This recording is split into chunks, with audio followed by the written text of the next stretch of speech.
Hello and welcome to episode 63 High Stakes in Space, examining China's satellite communication landscape. Before this episode, we have actually taken a detailed outlook and kind of a deep dive into Asia's satellite communication market. But there has not been a specific episode that where we have discussed primarily specific countries, especially from the East Asian region or even the South Asian region. So this is the first time that we are discussing China's satellite communication landscape. And today, to take a deep dive into this topic, we have with us Mr. Blaine Curcio. Hi, Blaine. Welcome to the podcast. Hey, Omkar, thanks a lot for having me, and it's good to connect. Thank you very much, Blaine.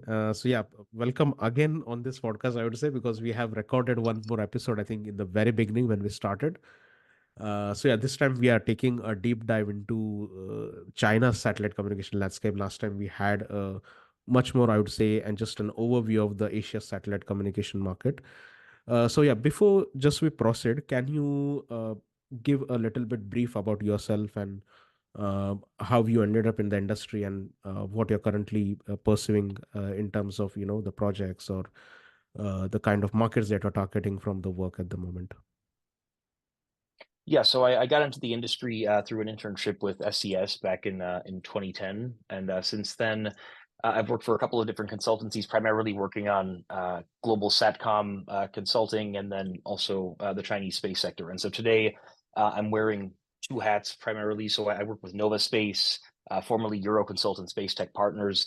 Again, as a consultant focusing on the global satcom sector, working with a number of different satellite operators, downstream service providers, occasionally governments, that type of entity, working with, Satcom, generally speaking. And then the other side of the house would be my company in Hong Kong, Orbital Gateway Consulting, which is primarily focused on the Chinese space sector, looking at industrial base, who's building their satellites, who's building their rockets, who's supplying various components, what type of government let's say regulatory support or otherwise incentives or just general regulatory frameworks are involved, and really just providing holistic analysis on the Chinese space sector. And so, really a fascinating time to be looking at both of these rapidly evolving industries.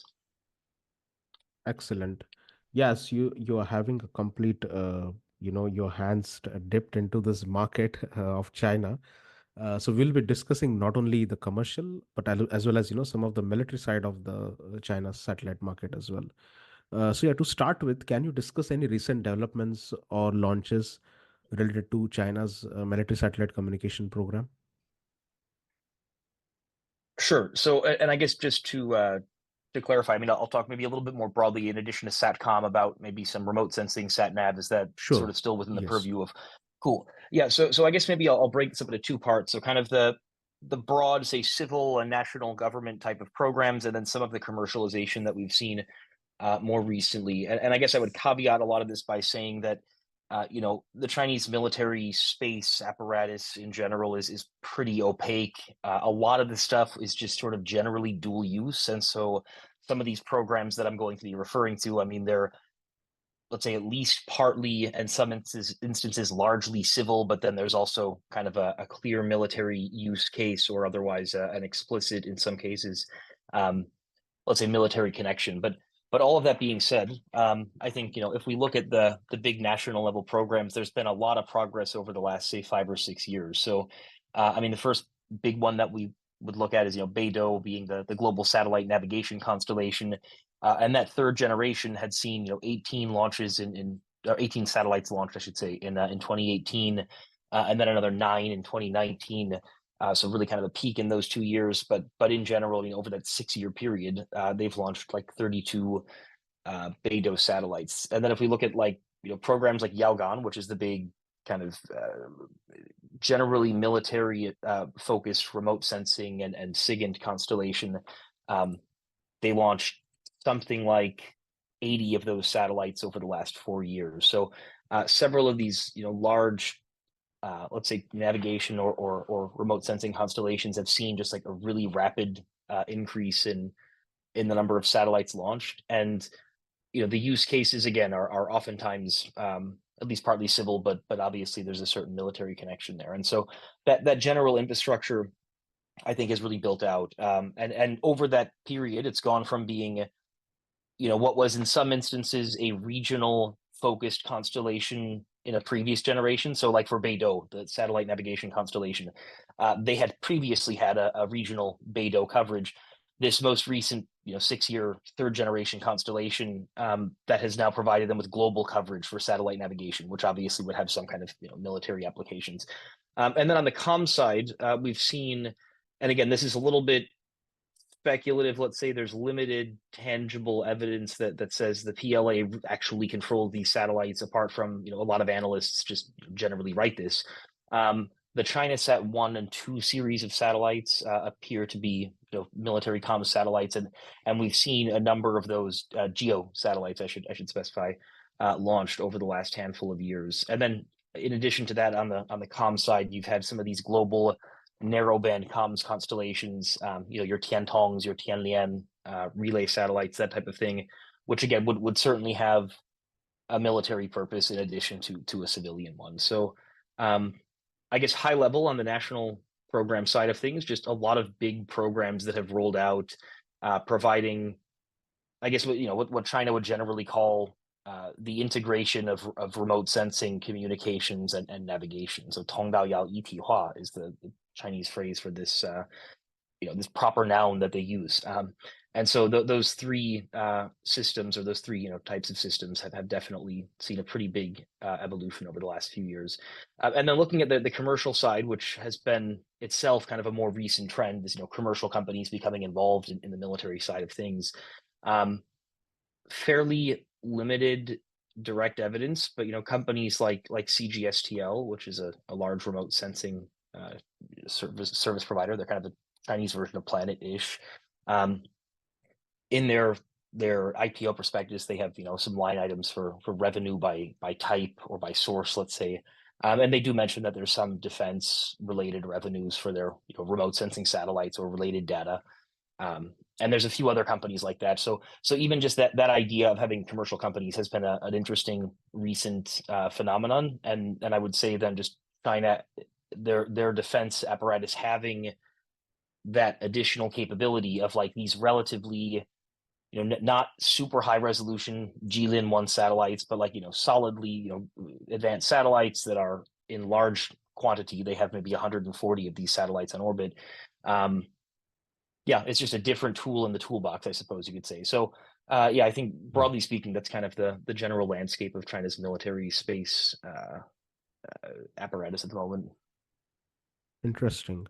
Yeah, I think as you mentioned about the details of the military satellite as well, and I think there have been like several, I would say, differences between both commercial and the military satellite, because I think previously that was the thing, but I don't know whether it still exists. But when I think the broadcasting satellites were the traditional ones previously, now it's completely broadband.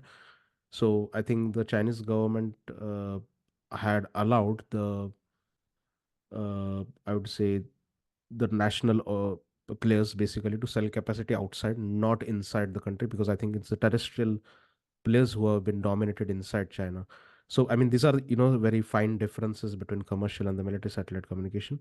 So, can you tell us such any kind of key differences that differentiate China's commercial and military satellite communication capabilities?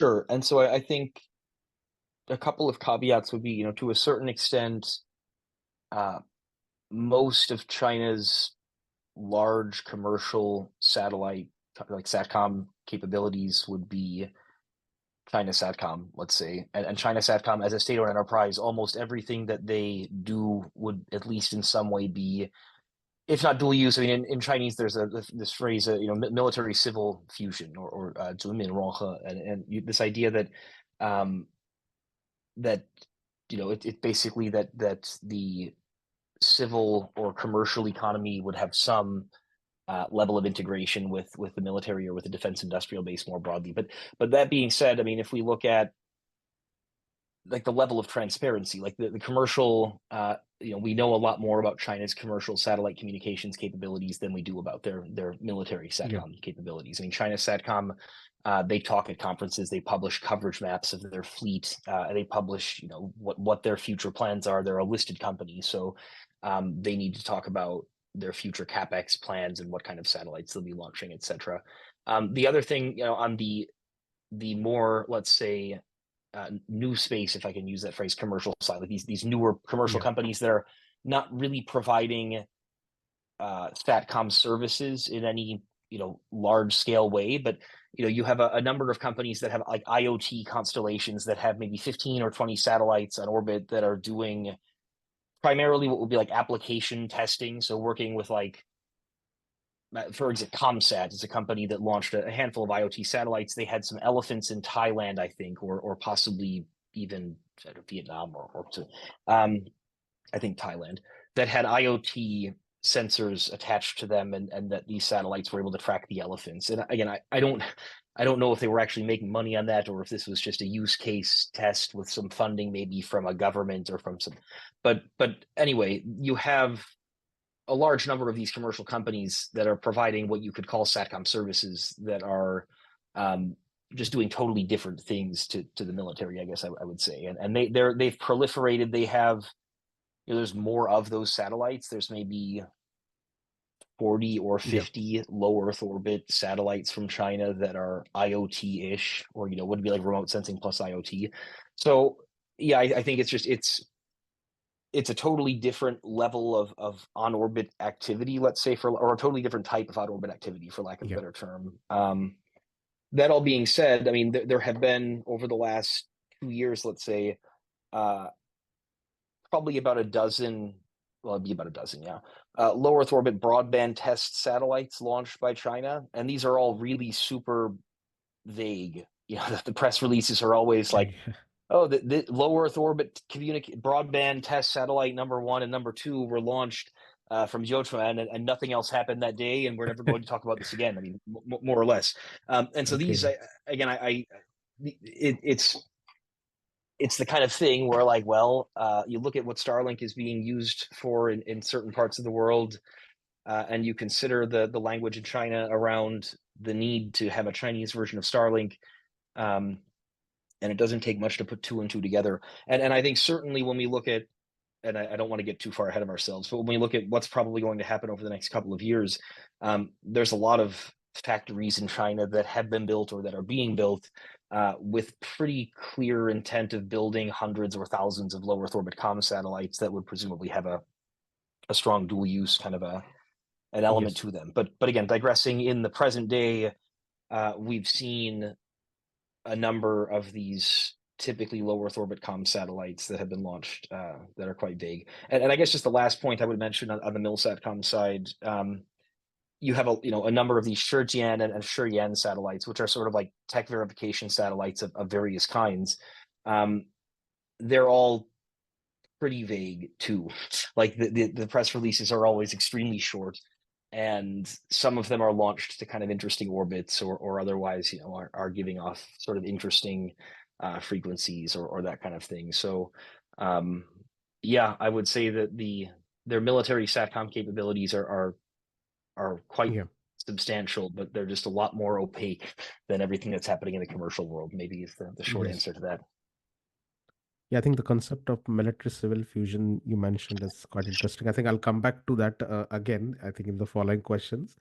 But yeah, just to, I mean, also touch up again on the commercial satellite communication services part. So, how do China's commercial SATCOM services compare to those offered by other global providers? I think broadly speaking, they are similar, if not, let's say, 5-ish years behind, maybe something like that. I mean, in general, it's Satcom on the commercial side has been a monopoly from the beginning, or at best like a duopoly, where you have APT, you have China Satcom is the state-owned monopolist, for lack of a less politically incorrect, or the lack of a, Yeah. anyway, they're the monopolist, let's say. Um, and Yeah. uh, and APT Satellite, a Hong Kong company is a partial subsidiary of China Satcom. They have a fleet that's primarily focused outside of China, but with a decent amount of coverage over China. They resell capacity through China, or China Satcom resells their capacity into China.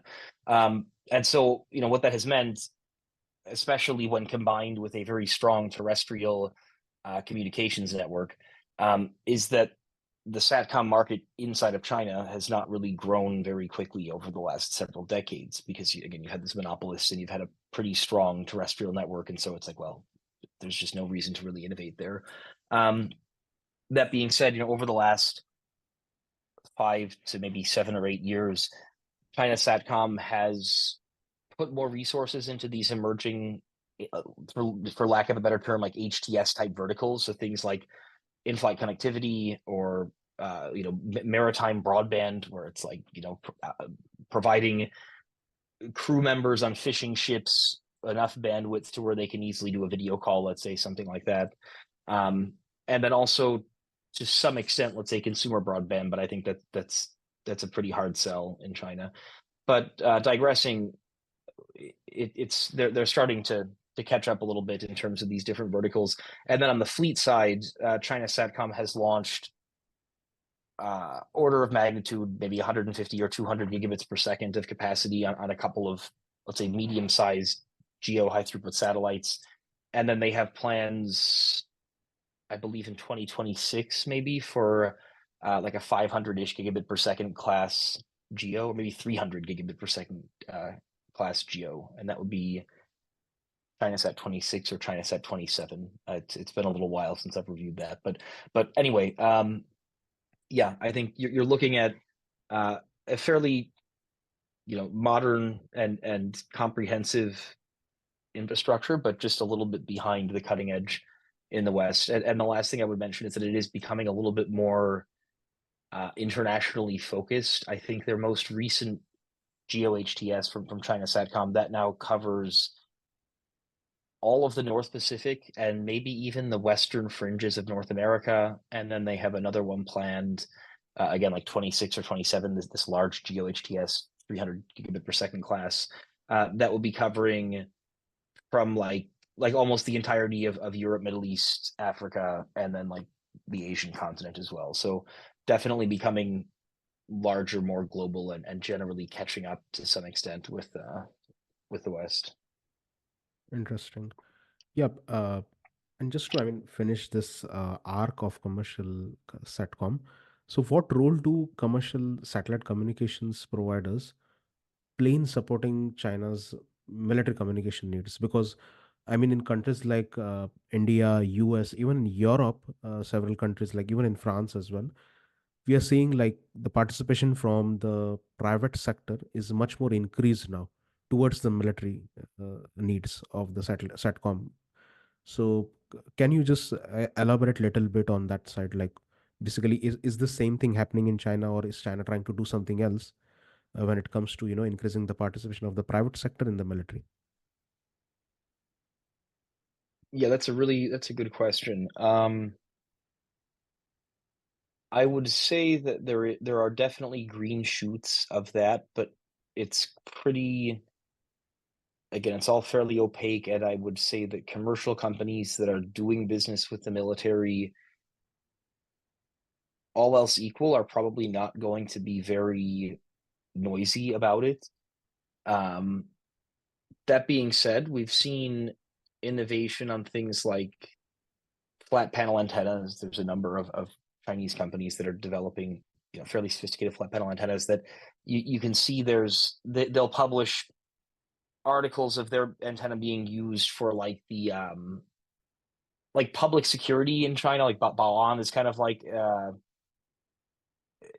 yeah, sort of like city level, or in some cases provincial level, although I think it's city and typically even like district level, or even and I think even below that, but like public security basically, and they'll have like sort of like riot van type trucks, but they're not typically used for riots. It's more for things like natural disaster things, but generally, I mean, you'll see that now pretty commonly. Some of these next generation terminals being used there, and again, those terminals typically being developed by commercial companies. On the satcom side, like on the the actual satellite infrastructure side, I mean, we've seen a lot of commercial companies trying to launch geo satellites over a long period of time, for 15 years probably. There have been various Chinese entrepreneurs or other commercial companies that have thought, oh, I want to launch a geo satcom, a geocomms satellite, and that's evolved. The trendy thing to do recently, the last 6 or 7 years, has been a Belt and Road focused geocom satellite. But in any case, that has not really happened up until now. So on the commercial involvement and satcom side of things, there hasn't really been, and I really don't expect there would be in the near term, a commercial operation in geo, let's say, providing satcom services to the military. Very unlike, for example, in the West, where almost all all the Intelsats and the SESs and all of these guys that sell lots of solutions into the military domain, they're all commercial companies. That's unthinkable, let's say, in the Chinese context, or maybe not unthinkable, but it's just, well, yeah, unthinkable. I think is a fair. It just wouldn't happen. So. Yeah, so I guess high level, there's more commercial involvement and innovation coming in on the kind of downstream application side of things than there is really on the infrastructure side of things. Interesting. So, like moving at the end part of the podcast. So, Blaine, as an industry expert, that too with a more than a decade of experience, what message would you like to give to future generation stepping into the field of space science and technology, and especially for the people who would like to take up, the business vertical or the commercial side of the space industry? Sure, and I guess maybe just tying this in a little bit to the second half of the last question that I just realized I forgot to address. So, Central Asian countries and kind of what are they doing? So I think in general, we have a lot of government support coming into the sector, and there's going to be a lot of companies that are able to raise money fairly easily from different governments, and also that are able to have kind of a sandbox mode kind of way of experimenting with some of these new technologies. And I suspect a lot of these companies are going to end up doing incredibly innovative things and having a big impact on the industry and on humanity more generally, if we can be so lofty in our ambitions. But a lot of them, I think, are going to be, let's say, not as well managed, not as well thought out. And indeed, I mean, some of the companies that you see today are a little bit, the business model seems a little bit fishy at best when you look at some of the projections. And so as a young person, I think it's important to be discerning, to look at these businesses and to really ask yourself, do I really believe that this makes sense? Because I do think, as when you're in an industry that's in this rapid growth phase and money is just pouring out of the sky and everyone, SPACs every couple of, seems like, although that has died down quite a lot. But point being, there's a lot of easy money coming into the sector right now. Obviously, space remains hard, and it's not everyone gets a large check from a venture capital fund. But in general, be discerning and kind of be aware of what your value proposition is and what you want to do with your career. And I think one of the things to look, these Central Asian countries, for example, you have places like Kazakhstan, which has a very strong space industry heritage. They have a lot of very talented engineers. They have some excellent infrastructure with their Baikonur launch center, but then also some of the companies in Kazakhstan are doing quite a lot.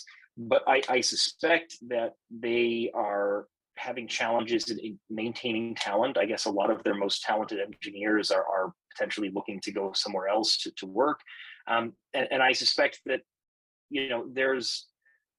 there will be a certain level of how would you say, contradiction maybe is not the right word, but there's going to be an inherent kind of tension between countries like Kazakhstan saying we want to develop our own space sector and we want to have all these different capabilities, but then at the same time having a global space industry that is growing and that is, you have, let's say, Silicon Valley, I presume, is attracting a lot more space industry talent than it was a few years ago, or places like Austin, Texas. So yeah, I think trying to take a step back, see the industry at a macro perspective, look at some of these companies and say, do I really believe in what they're really trying to do? Because again, some of these companies, they're raising lots of money at valuations that seem to be just completely out of touch with reality in some cases. And really just kind of keeping a critical perspective in a time where there's just a lot of people saying, yes, we want to be in space. So yeah, I think these are important things to consider as a young professional coming into the sector. And then I guess one last point probably would be to network, to try to meet as many people as possible, because we're in an industry that's expanding rapidly. I mean, when I go to space industry conferences now, I see a lot of people that I don't know, and a lot of those people are young, and that's a very good thing to see. But it's also very different from the way the industry used to be, where the SATCOM sector and the space sector, even more broadly, it used to be everyone knows everybody kind of a thing, and there are still certain areas. SATCOM is still pretty specific. There's areas that are still like that, but I think as the industry gets bigger, as we get more people coming in, more new people, it's going to be even more important to maintain an active network and to really to try to meet the newcomers coming into the sector and understand what are some of these new companies trying to do, and just kind of be on top of the sector. So yeah, those would be my two main pieces of advice, I suppose. Yes, I think I'm pretty sure the people who will be listening to this podcast will, especially the future generation, the students and the research scholars who are trying to enter the space industry, will be walking with the respect to the suggestions that you have mentioned just now. So thank you very much, Blaine, for being available for the podcast and providing us such a valuable insights on the industry, and especially on the Asian space sector. I hope we create one more follow-up episode in the future, because there are a lot of questions that have come up while during being in the conversation, especially in the mobility market segments. So thank you very much again. Cool. Well, thank you as well, Omkar. It's been good catching up, and I'm glad that we could have this discussion. So definitely happy to catch up again next time. Thank you.